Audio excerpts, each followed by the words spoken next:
Hi guys and welcome to another vlog. I'm driving this. This is the luxury export from the US, the luxury crossover. This is the Lexus LX 500D, the 4th generation model, and this is the key of the vehicle, which is not worthy of the price of this vehicle, which is rupees 3.39 crores. You can call it the Lexus version of the Toyota Land Cruiser, the LC300. The code name of this car is the J310, and trust me, it looks absolutely huge in almost every dimension. The width is almost 2 meters, which is obnoxious. Straight away, let's open the engine bay. There's an LX 600 petrol, but we get the diesel in India. If you notice, the engine bay is pushed back more towards the cabin. It's lower as well when compared to the older model, and it says twin way, twin turbo. There is the Lexus badging. You can hear a lot of the diesel clatter, of course, and there's a lot of space here, empty space actually. There's insulation there, gas struts, of course, and let's just shut this because it seems to be inspired from Jeep. You know, obviously Jeep has this 7 slat grille. This also has 7, but these are horizontal slats. So 1, 2, 3, 4, 5, 6, 7. In fact, the height of this grille is 700 mm, same as the water weighting capacity of this car, which is 700 mm. This is the world's biggest grille. I'm not even exaggerating, known as the spindle grille as well. There's a camera placed here, does not get the blue tinge because there is no hybrid crap right here. Otherwise, most of the Lexus cars are obviously hybrid. You get 4 parking sensors, 1, 2, 3 and 4. No, you don't get 6, so it does not get self-park. You obviously get a headlight washer here. The indicator is functioning right now at the moment. And if you notice one thing, it gets these 3 lights. Yeah, this is I think a reflector treatment. But let's come to the other side to show you the lights, because these are 3 projector bi-beam LED lights, which are actually fantastic. It also does this sort of a light dance when you turn it on at night. Says Lexus right here. Now, of course, I'm going to be comparing it with the Land Cruiser because this car costs 1 crore more than the Toyota Land Cruiser. But what else do you get additional when compared to the Land Cruiser? We'll discuss that in a bit. This is obviously open for breathing, and this is also open for breathing. It does not get 6 parking sensors, so it does not get self-park function at all. Coming to the side of this car, it is actually phenomenal because first and foremost, it has a ground clearance of 205 mm. The Land Cruiser has a ground clearance of 230 mm. So Land Cruiser wins there, not really, because this car gets air suspension, the Land Cruiser does not, and that's the reason right now at its full height, my goodness, it seems super duper tall. I am not even exaggerating. For someone as tall as me, it is so difficult to get inside when the ride height is at its maximum. There you can see the air suspension, and the wheels are 22 inches. The Land Cruiser gets 20-inch wheels. Tire size is 265/50 22s. Beautiful, right? These are 12-spoke wheels with 6 lug nuts as well, and quad wheel arches, another very Jeepy inspiration right here. These are screws or what? Yeah, that is kind of exposed, but that's fine, okay. The bonnet, the roof and the doors actually made of aluminium, and this mirror gets anti-glare properties. It gets heating as well, and a blind spot monitor too, but it's very flimsy because every time the person washes the car in the morning, now he moves it around like this, so I have to adjust the mirror almost every day, multiple times. So this is not very Lexus or Toyota quality right here. Some aero fins. Meanwhile, it actually projects the Lexus logo at night from the mirror, but it's very faint. The brightness is not there. You really can't see it unless you're like really trying to focus at it. And there you can see there's a camera. It obviously gets a 360-degree parking camera. In fact, it even has a light coming out of the footrest somewhere here to show you where the footrest is. So that is the footrest, which is very useful in a car of this kind. Profile is very much similar to the Toyota Land Cruiser, the LC300. However, there you have a kink. So some differentiation has been done right here. Yeah, this is the different part because it's kind of aggressive.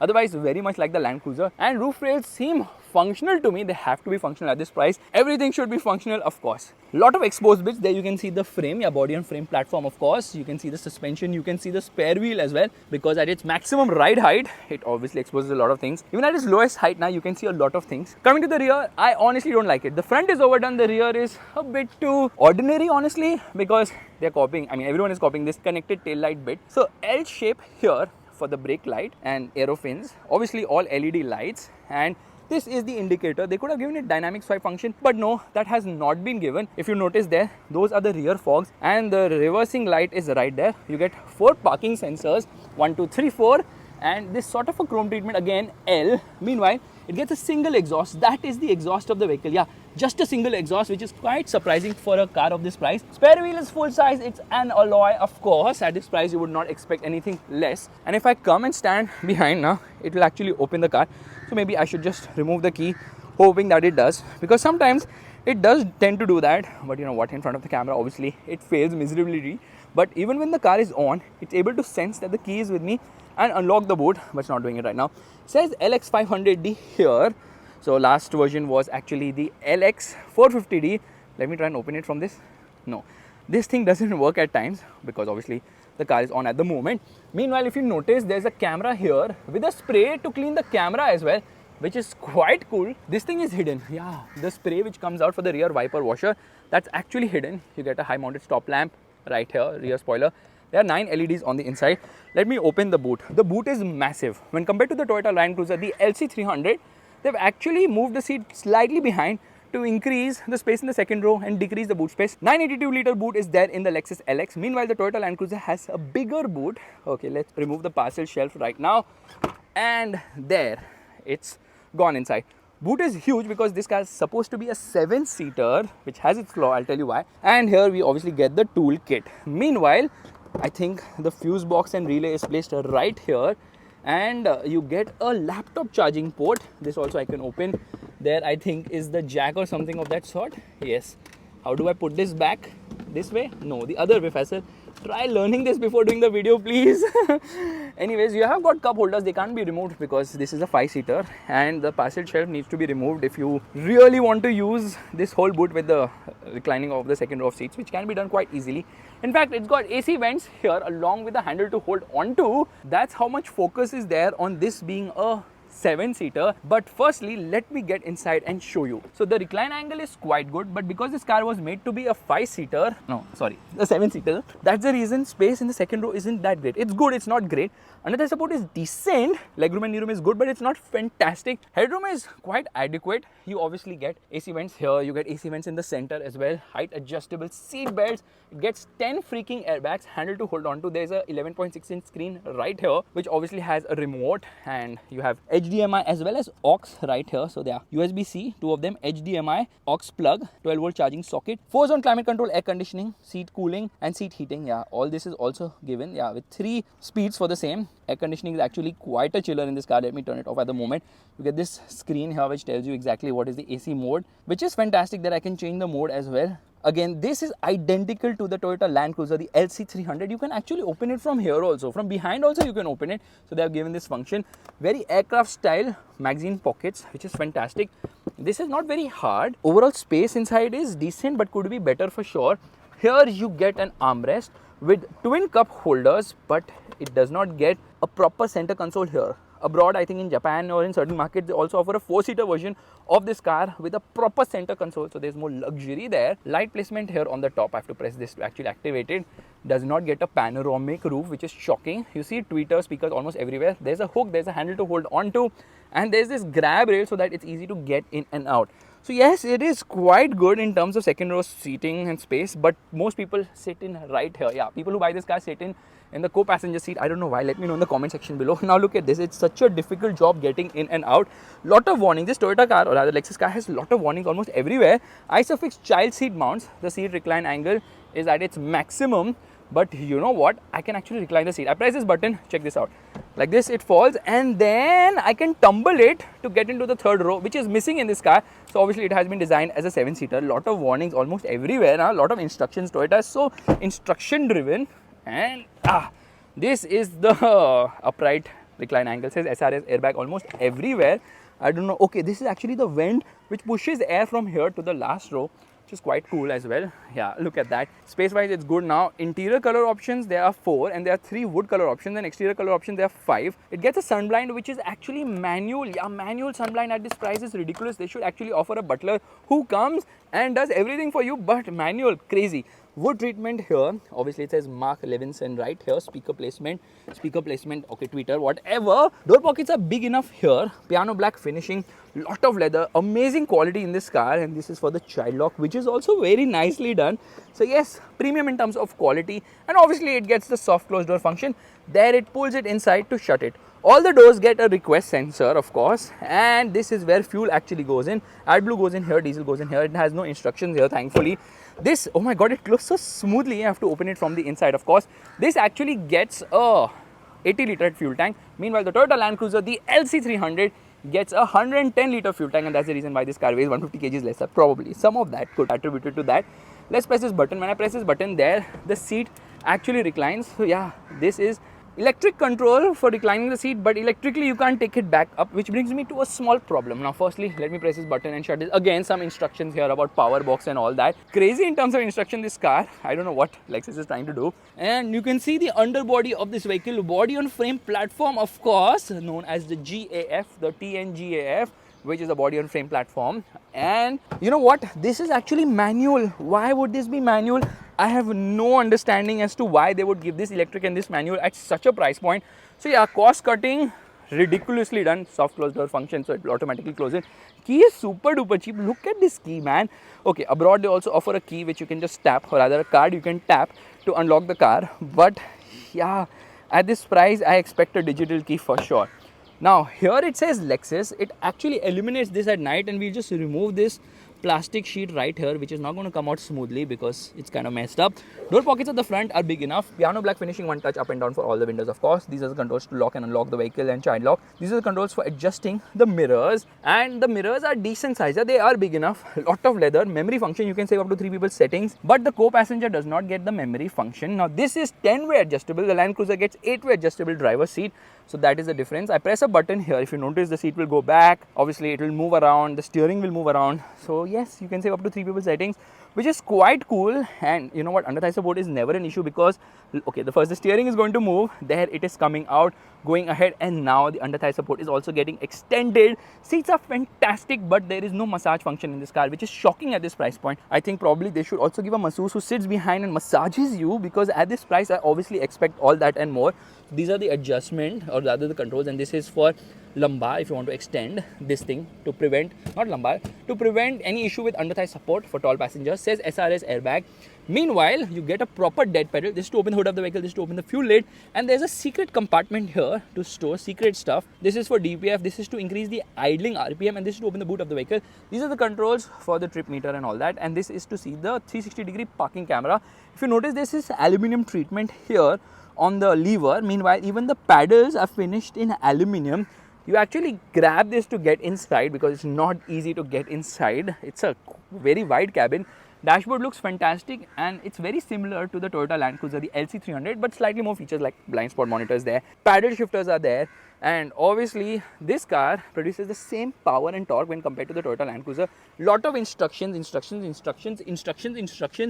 is for the DPF, of course, and you obviously get sensor there for the rain sensing wipers. This is the heads up display. Aero twin wiper blades, and obviously they do a fantastic job in cleaning the windscreen absolutely properly. Let's get inside. And the Land Cruiser actually has some buttons here. This car does not. The glove box opens nicely. It has multiple compartments, one here, and one here. No cooling function here, but it gets the locking function, so you can lock it if you want. And if you notice one thing, the stocks are actually swapped. So that's not how Japanese do it, but obviously this car is made for the US, wherein it sells 5,000 units a month. Here, 50 units a month, not really, 50 units in 3 years. So 16.66 units a year, which is very less. And automatic headlights, automatic wipers. There's a heads-up display right there, which actually shows you multiple things like a compass, tachometer, speed, gear position, and it also shows you if someone is making a call. So that's kind of nice, and obviously has this Lexus introduction. Even here you have the Lexus introduction. Even here you have the Lexus introduction, which looks fantastic. This is auto dimming, but abroad they also have a clear side camera, which Land Rover likes to call clear side, but you can just flip it to turn on a camera here, but that's not available. This is manual. Are you serious? How can this be manual? Let's actually open the sunroof, which is Chintu Mintu. At this price, you would expect a panoramic roof, but no. Lexus is like, we are Toyota, we are allergic to giving sunroofs in our cars, but still in this price, we have to give something at least. So this Chintu Mintu sunroof, which has been offered, which is really very small, which really shocks me. Now the Land Cruiser gets 14-speaker JBL sound system. This one, look at the speakers, are almost everywhere, you name it and all.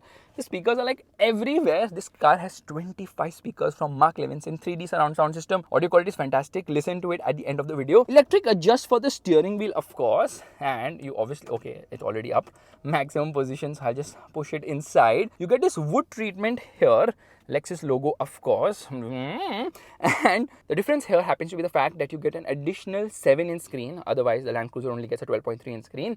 Meanwhile, there's a sunglass holder here, and you get a mirror along with the light. At this price, I would have expected another sun visor, but no, you only get a single one. Beautiful finishing, of course, high quality. You have a handle to hold on to. You have a handle here as well to hold on to.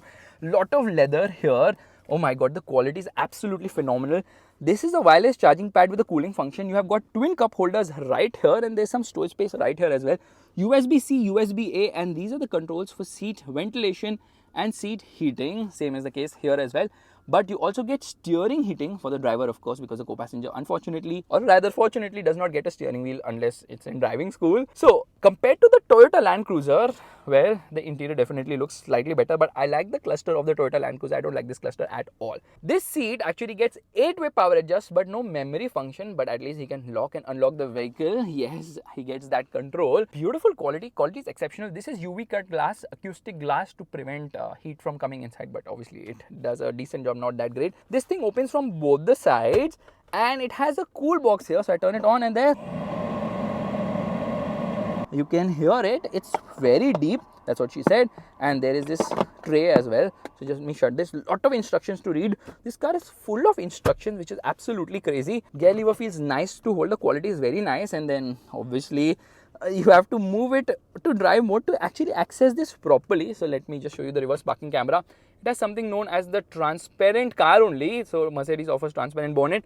This has a complete transparent car wherein you can see that the whole car is only transparent, so everything can be seen, which is phenomenal. Yeah, quality levels are really very nice. The camera quality is very good. I really love it. And we are just going to park here. As soon as I hit 10 kilometers per hour, the camera will turn off. So when you're driving under 10 kilometers per hour, this camera will actually turn on, and it gets Apple CarPlay, which is wireless. Android Auto is not wireless here.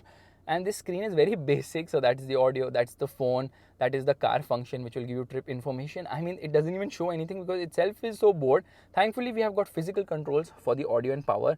This is the engine start button, which you might associate with some of the infotainment function, but no, this is actually the engine start button. And this is the mode select. So it has got 6 drive modes, which you can see right there. Similar position as the Toyota Land Cruiser, and a lot of buttons have been given. So DSE and crawl. So this is obviously downhill assist and all that stuff. Do you want to be in crawl, which is basically the cruise control for low speeds? Do you want to be in drive mode? I think you can't really see this, but now you can. So there are these multiple modes. This is multi-terrain select. This is quite nicely done. Buttons are very important, other than the fact that most brands would be like, let's stuff this into the infotainment system and really make it difficult for everybody out there. So adaptive guidelines are of course there, and you can actually change the view of the camera as well. So that's kind of nice. Yeah, you see that? Okay. It says Mark Levinson right here. Air conditioning is on right now, so you just operate it like this. So this is actually the air conditioning menu with physical controls as well, which is phenomenal. All these physical controls. This is also physical. Really nice. So proper buttons, who wouldn't like them? AC vents are vertical here, but horizontal there. So slight difference. And it tells you how much accelerator or brake you have been applying. That's also cool. So this is a nice screen. Then you can actually get into multiple things. I don't understand what this is. What does this button do? Because it even shows it to me in the instrument cluster when I activate it. So I have no clue what exactly that is. And I can browse to a lot of things. I don't know what is this color thingy. Let's get out of this. And this is obviously for the air conditioning and the climate. Nano E. It also gets odor repellent or a odor remover or something of that sort in the air conditioning system. Sort of an air purifier probably. This is the mode selector. 4 high, 4 low. That's it. It does not have a 2-wheel drive mode, thankfully, because this is the real SUV. But I'll tell you what is not real in this car. I'll show it to you once we get outside. So this screen is nice. This is also nice, but it doesn't have any adventurous thing to show. This is an 8-inch screen, which is again okay types. It's not great. Depending on the drive mode, it actually changes the color as well. And then you can get into a complicated menu to change it. So speedometer and tachometer on either side, which are analog in the Land Cruiser. Here on the side we get engine temperature. This is the oil temperature, I think. That is the battery voltage, and that is the fuel meter.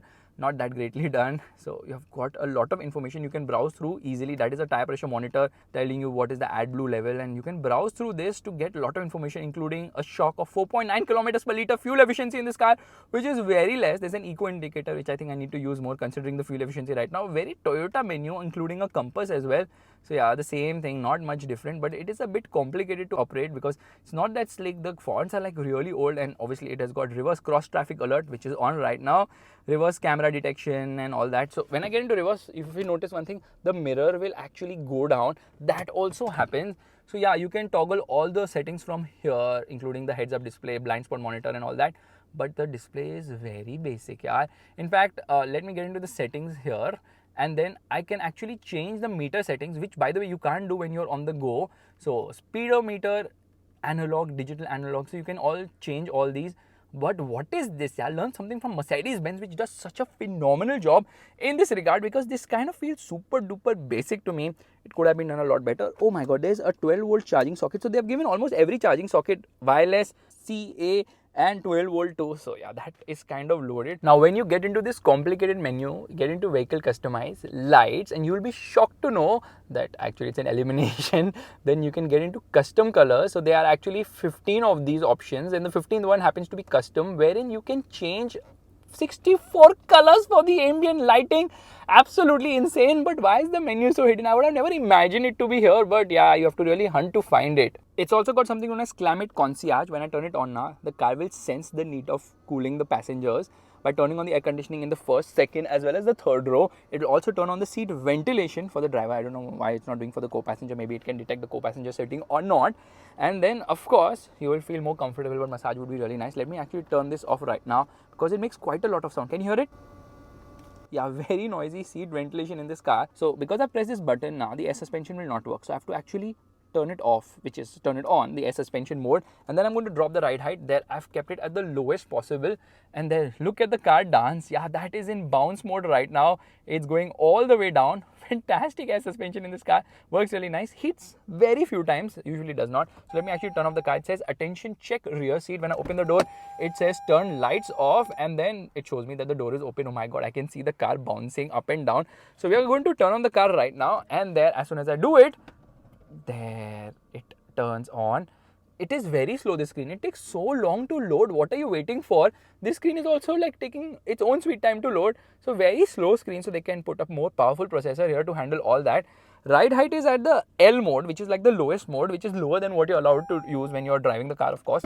Let's actually get outside, because now with the car at the lowest ride height position now, it feels really very sporty. In fact, if you notice one thing, it looks super duper low. However, there is a big problem, which is there is no towing hook at the front. Yeah, this car does not get a towing hook at the front, which means that Lexus either believes that this car is not going to get stuck or people are not going to take it off-road. It does get cornering lights though, and from the side the length is 5.1 meters, which is actually more than the LC300 but less than the Mercedes Maybach GLS 600.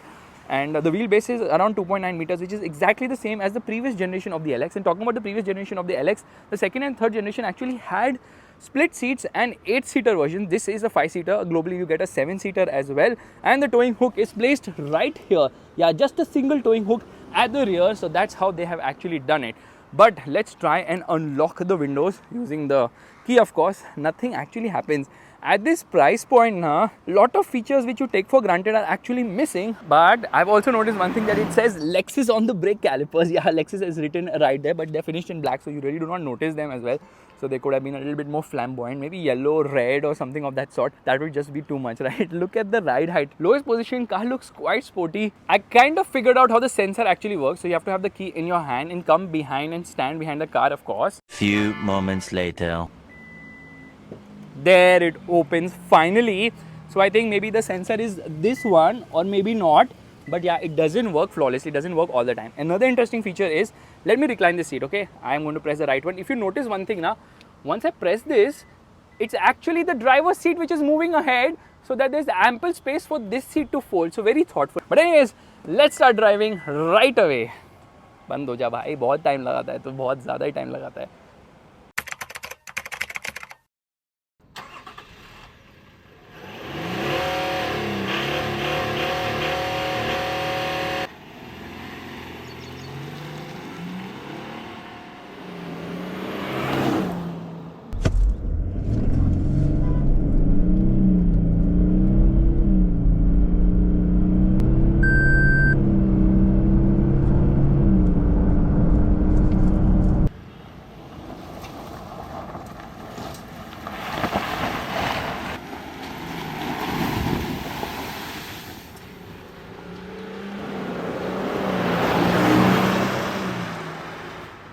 Alright, let's start driving. First and foremost, let's turn off the air conditioning. I will turn on the 360-degree parking camera, which does a spin, which is very similar to what we see in lesser Toyota and Maruti cars. So it's identical in that regard. The only thing is now Toyota hates sunroofs. Yeah, even Lexus hates sunroof because it's a Toyota company, of course. So there is no sunroof here, which is kind of unfortunate. And then I have another underbody view which you can see. So there are multiple views for this. So I think I showed you the underbody view first. And right now if you see, the color of the car is the same here, because I can actually change the color of the car inside and match it as well, which is kind of fantastic. So here I can get in and change car body color, which is quite cool, right? So I'm just going to put white, because white is obviously the best color when it comes to all this. Did I change it or not? There, looking like a Fortuner, honestly. Anyways, let's just shut this and then I'll just get into the trip info, because there's not much to see here. We get into drive mode. I put this into Sport Plus, the drive mode, of course, because yeah, it has got 6 drive modes. Look at the camera view, which is quite fantastic. Traction control off right now, and I will reduce the ride height to the minimum. There, the ride height is going down as well. Left foot on the brake, right foot on the accelerator, hazard lights off, revving the motor, rev still almost 2,500 RPM, and off we go. Yeah, there is no sound which comes from the tires. And then traction control automatically turns on. Acceleration is super brisk. Red line slightly above 4,500 RPM, around that. My god, acceleration is actually quite brisk. So this is a 3.3 liter diesel engine. Actual displacement is 3346 cc. This is Toyota's very first V6 diesel engine, and it produces 304 horsepower at 4000 RPM and a torque output of 700 Newton meters, which comes in at 1600 RPM and stays there till 2600 RPM. So this is actually a twin turbo. There's a small turbo to take care of low speed performance, and there's a bigger turbo to take care of the mid-range. And that's the reason why turbo lag is extremely well contained. So turbo lag is not really felt in this car. Engine is not very refined, not up to Lexus standards, but performance is actually quite good. It feels punchy enough. Mid-range is fantastic, and then it gives you a true SUV feel. It obviously pulls nice and strong, but this is 6 cylinders. So earlier one was the LX 450. So LX 450D, actually, the 3rd generation model, had the V8 diesel engine. So 2 cylinders have gone. Downsizing has happened here. Displacement has reduced, but power has gone up here, because obviously they make the engine more efficient with turbochargers and overall performance. I mean, that was also turbocharged. But in terms of petrol engine, well, from the LX 570 of the previous generation, the V8, they have gone to the LX 600, which is actually 6 cylinders. So it is 3.5 liters in terms of Toyota speak, but actually it's a 3.4 liters. Yeah, the displacement is 3.4 liter, but Toyota is like 3.4 does not sound right. Let's call it 3.5, because we can. And that engine produces around 409 horsepower and a torque output of 649 Newton meters. So yes, it is again turbocharged, twin turbos, of course. So downsizing has happened, turbos have come. Earlier engine was also offered in India, in Dubai, in UAE, in Middle East. Actually, they offered it with a supercharger as well, because they need more power, of course, for God knows what reason. Probably because they have so much money now to spend in terms of fuel, so they don't really care about anything at all. So there's an eco indicator as well. When you drive the car, the right foot, it shows an eco mode there. So yeah, that's also there. And there's also an eco drive mode. So there's 6 drive modes. There's eco, there's normal, there's comfort. Actually, there's comfort, there's normal, there's sport, sport plus, and custom. So you can change a few things in custom, like the engine, the steering, the AC, and the chassis and all that, because this car has got air suspension. So right now, when I put the ride height to the lowest, it automatically comes to normal ride height. It doesn't stay lowest, so that's kind of like access height, so that it's easier to get in and out. And if I put the ride height to the maximum, which is H2, it will automatically come to H1, the lower ride height, when you start driving the car. Performance is actually quite nice and brisk. Only thing is it's loud, and the tires also make quite a lot of sound as well. Now this car has a fuel tank capacity of 80 liters. The earlier model, the 3rd generation model, had a fuel tank capacity of 93 liters, so 13 liters smaller. But when compared to the Toyota Land Cruiser, the LC300, the tank size is smaller by 30 liters, because the Land Cruiser has a tank size of 110 liters, which is huge. No ADAS in this car actually, which is kind of unfortunate. Steering mounted controls here. This is obviously for cruise control. This is obviously to browse through multiple things on the instrument cluster. These are for volume. This is for voice commands. Voice commands, let's try it. Hey lady, what's up? She doesn't understand anything. She does not respond only. Hey lady, what's up? I'm having trouble understanding you. I'm having trouble understanding you too, so shut your mouth. Anyways, to go ahead and behind on a track is given here, and mode selector for radio, media and all is given here. Why can't they have all the buttons for audio in one side? Why do they splash it all over the place? And obviously the ride is jiggly, because body on frame platform, so that continuous movement is obviously there and you can feel it. So low speed ride isn't that great. High speed is better, but then high speed stability isn't that great. But it has that indestructible air to it. When you drive it, you have that proper SUV feel, which is phenomenal. It feels really nice to drive. Low end is nice, mid range is also good. And then there's obviously a manual mode as well. You can take care of the gearbox with paddle shifters. 10-speed automatic torque converter gearbox, which is very lazy with shifts. and there, look at it, manual mode, it is red line. Oh no, it upshifted. So if I slot it here, now it gets into proper manual mode. Now it will not upshift unless and until I decide to do so. There in third gear, it will hold on at 4,500 RPM.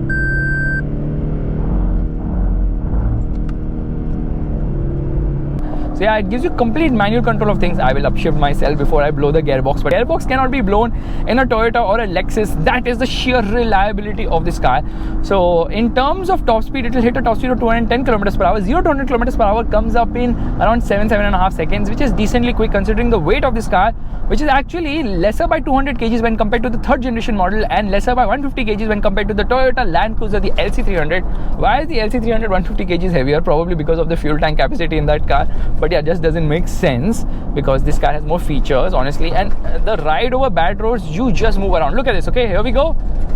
Whoa, because of the bigger wheels, and there's a lot of rattle which is coming from the rear end. Did I just see an MG Gloster? Doesn't this car resemble the Gloster a bit? Sorry, doesn't the Gloster resemble this car a bit? Yeah, the Chinese are known to copy a lot and they do not disappoint you ever. So steering is surprisingly good. It's super light at low speeds and it weighs up nicely at high speeds. There's a lot of body roll. There's crazy amount of body roll in this car, which you would expect considering the weight of this vehicle.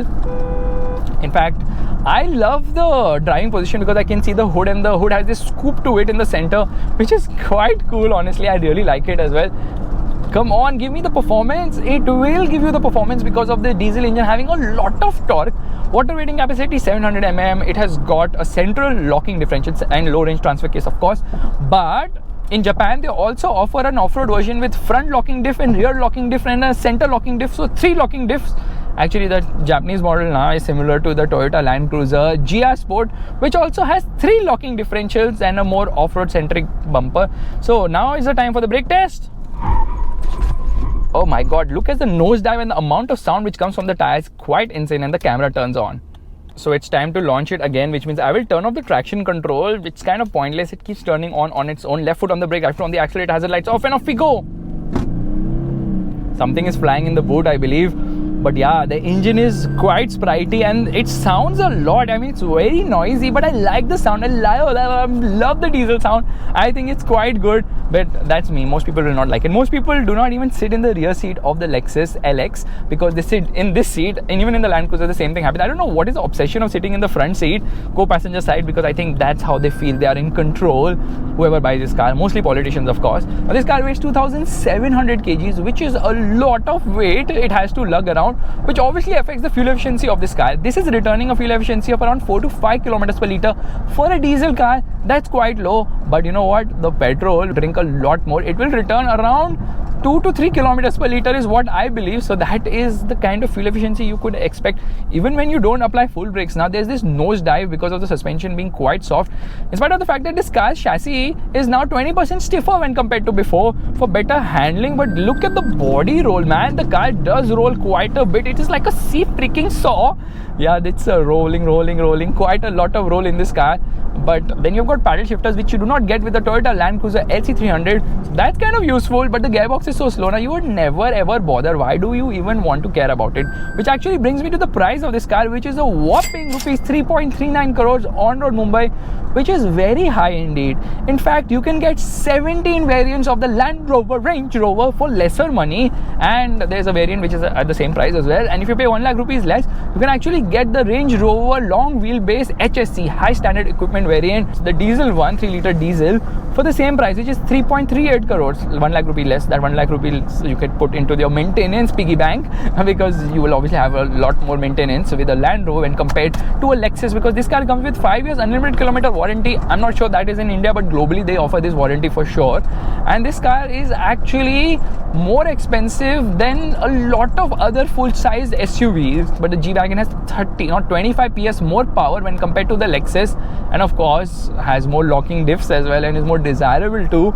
Then if you want the GLS Maybach, you have to pay 6 lakhs more for it, which is completely worth it considering a GLS Maybach even bounces and offers a lot more in terms of features. Because look at this screen. What is this screen? Come on, we need more adventurous screen. All the screens in this car are very average, to be honest, but it's the driving position and the reliability which go to a certain extent to justify the price of this car. But the driving experience is really nice if you like these kind of cars. I've not even applied full brakes, because if I do, honestly, personally I feel it just ruins the tires even further. The tires are good, but they're just too low profile for no reason at all. You don't need such low profile tires. So we're just going to stop here for a moment.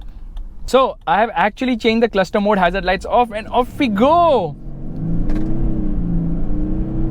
What bad cluster modes. Anyways, my bad. G-Wagon is actually cheaper by rupees 32 lakhs. It's not more expensive. It's cheaper than this car. So just get a G-Wagon instead. Now this car is obviously underpinned by the TNGAF platform. The GAF is actually something which can take electric motors as well. So expect a hybrid version of this heavyweight sooner or later, because with the current fuel efficiency now, it's going to drink all the fuel in the world. Now it has got 4 ride height modes. So I'm just going to increase the ride height because I can. So it is not going to go height 2 because of the speed. Oh my god, bad bumps ahead. Yeah, jiggly ride at low speeds. That's a big problem. So low, normal, high 1, high 2 are the basic ride modes, and it uses a double wishbone front suspension and multi-link at the rear. So live axle rear suspension is there. You obviously get ABS, EVD, vehicle stability control, VSC, then there's traction control, all that is there. Hill assist control is there. There's downhill assist, there's lane keep assist, and adaptive high beam assist, and all is also there. However, dynamic radar cruise control is not offered in India because ADAS is not offered in India, but it has reverse cross traffic alert. So that's kind of weird. But that is something which is available abroad. So abroad, a lot of other features are available. It's also got something known as crawl, which is basically cruise control for lower speeds or for off-road driving, of course.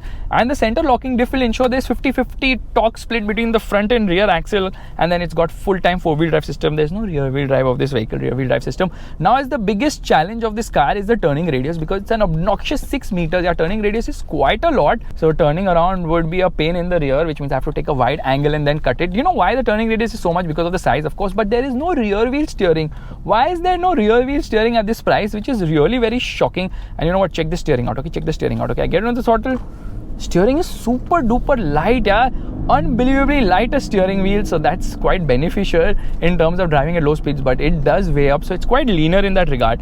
Which brings me to the history of this car. This was first launched in 1995. By the time Land Cruiser already had around 6 generations, and then globally they obviously launched it first because in India there was no presence of Lexus. There was no Toyota also in those time, 1995. So the 3rd generation model was launched in India. I actually drove it. It was launched in 2017. This car is mostly sold in America, in Canada, in Japan, but it's actually sold in 90 countries, but majority of the sales come from those 3 countries which I just mentioned. You won't believe it, till 2005 Lexus wasn't even there in Japan itself, so they were selling all the Lexus cars with a Toyota logo on it. Maruti Suzuki, are you learning something?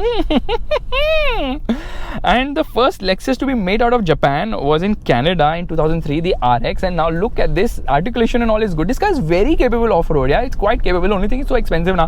Who will have the guts to even take it or think of taking it off-road? It makes no sense to take such an expensive car off-road. Buy this car and buy a Jimny or a Thar and then go off-road, because this is just too freaking expensive a car to do off-road driving in. Globally, they also have an F-Sport variant, and the registration cost is actually rupees 43 lakhs. First year insurance is rupees 11.2 lakhs, which is quite a lot. When I go hard around the corners, things fall down here and there, and there's a lot of body roll, crazy amount of body roll, which brings me to some real consumer advice. If you're looking to buy this car, don't. Save those rupees 1 crore and opt for the Toyota Land Cruiser, the LC300. So they allocated 50 units for India of this car, and it sold out for 3 years. Meanwhile, the Land Cruiser has double the allocations, 100 units, and the Land Cruiser is also sold out for the next 4 years. Yeah, that is the waiting period for these cars, which is absolutely crazy, because neither of these car brands, neither Lexus nor Toyota, or Toyota at large, is interested in selling any of these cars. They realize there are 50 politicians and 100 smaller politicians, so they just launched 150 units of these cars. That's how they have gone about it. It's kind of sad, but dealers are having a fun time, because what they're doing is they are purchasing the cars first hand from the company itself, like the Land Cruiser and this LX as well, and then selling it for a premium of 40 to 50 lakh rupees, because politicians don't care. Now they want the car, so they want the car. And obviously, you know, when you have black money, you don't really care even if it costs slightly more.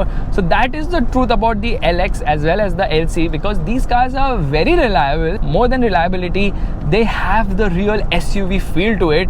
The ride is very good once you speed up, and then these cars also scare people silly because of the towering presence they have.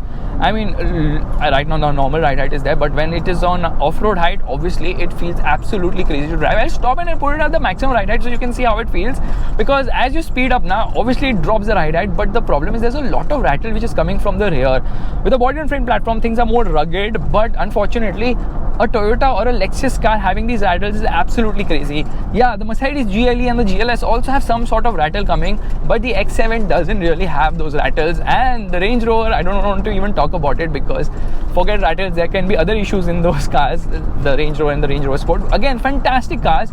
All these cars are really nice, but once they get electrified, now they'll lose the soul. The real soul of this car is like driving it like this and being like, oh, come on, scare me silly, I'll scare you silly too. The height is more than the truck right ahead. I can see the roof of the truck because it doesn't have a proper roof, but that is the real feel of driving a Lexus or an LC. The Land Cruiser is just amazing. The LX is just more premium. In fact, it even has more space in the center row when compared to the Land Cruiser. Not that you would care about it because you would be sitting here. Those people who drive this car really enjoy it. Imagine most chauffeurs and drivers enjoy driving the LX or the LC. Meanwhile, the owner is actually sitting there, I don't know doing what, counting cash which is kept in the glove box. Now I'm going to do a real nice hard brake test so you can see how much of a nosedive it is. So hazard lights are already on, clear road ahead and behind, and check this out.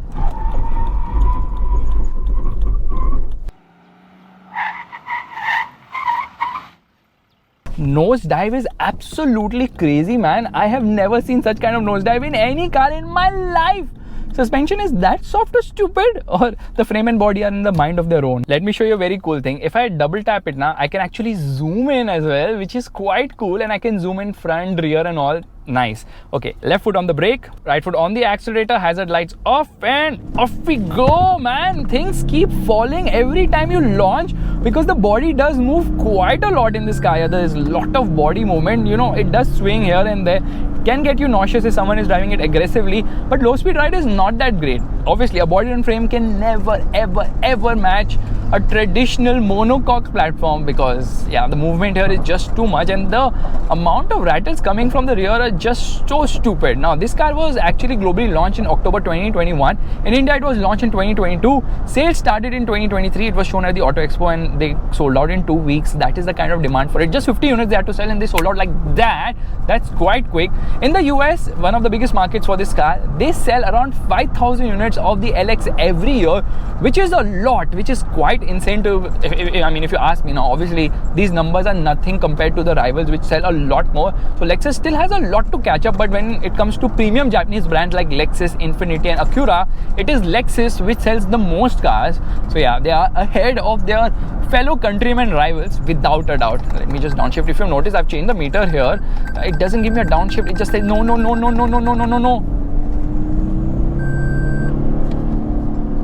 Engine is super vocal. The tachometer has disappeared only in this mode. I think they really need to change this. I think they need to change a lot. They just should borrow the infotainment system from Maruti cars because that is also better than the one offered by Lexus and Toyota right now in the higher end cars.